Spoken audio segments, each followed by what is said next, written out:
Long ago, in the golden age of ancient India, when great scholars studied under oil lamps and knowledge was passed through palm leaf manuscripts, a child was born who would one day change the world of mathematics and astronomy. His name was Aryabhata.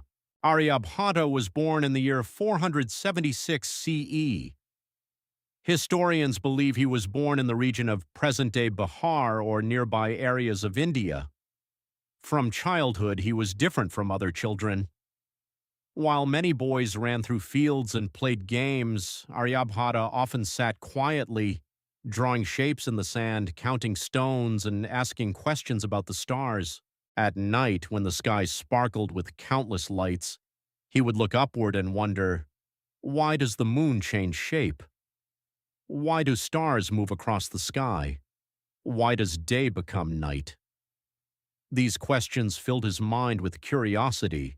As he grew older, Aryabhata traveled to Kusumapura, believed to be present-day Patna, a great center of learning.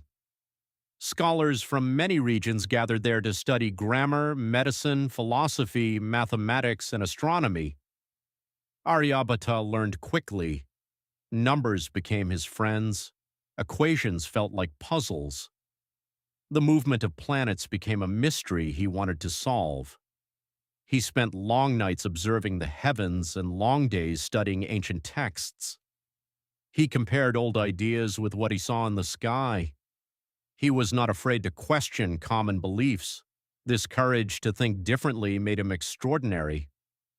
When Aryabhata was only 23 years old, he wrote his famous masterpiece called Aryabhatiya. This book was small in size but huge in wisdom. It contained ideas about arithmetic, algebra, geometry, trigonometry, astronomy, time calculations, planetary motions. His verses were written in Sanskrit, making them easier for scholars to memorize and teach. People were amazed that such a young man could create such advanced knowledge. Aryabhata made many contributions to mathematics.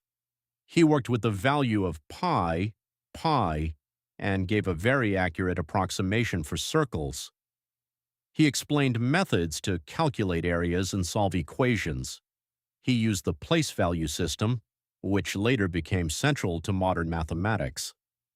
His work helped future generations understand large numbers more efficiently. He also developed early ideas in trigonometry, using sine tables that later influenced scholars in Asia and the Middle East. Every student who solves equations today follows a path once walked by Aryabhata. One of Aryabhata's most astonishing ideas was about Earth itself.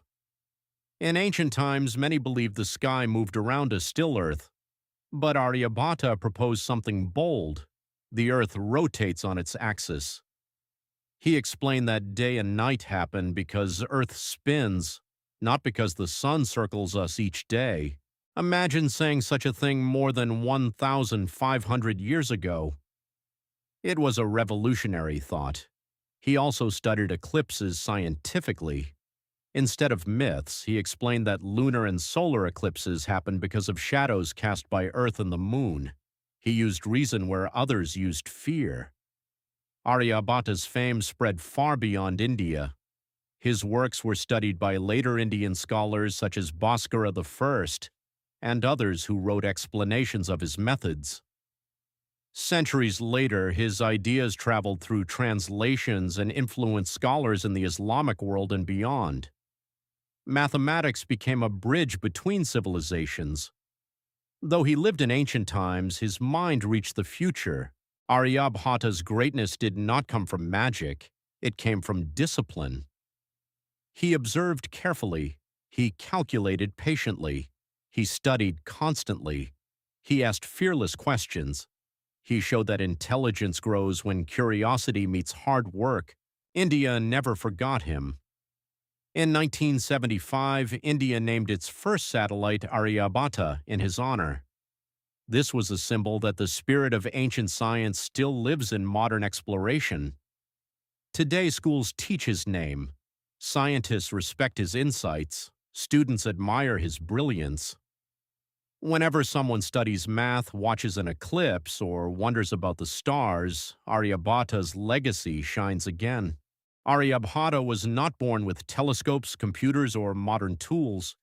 He had only his mind, his curiosity, and determination. Yet with those simple powers, he measured the sky,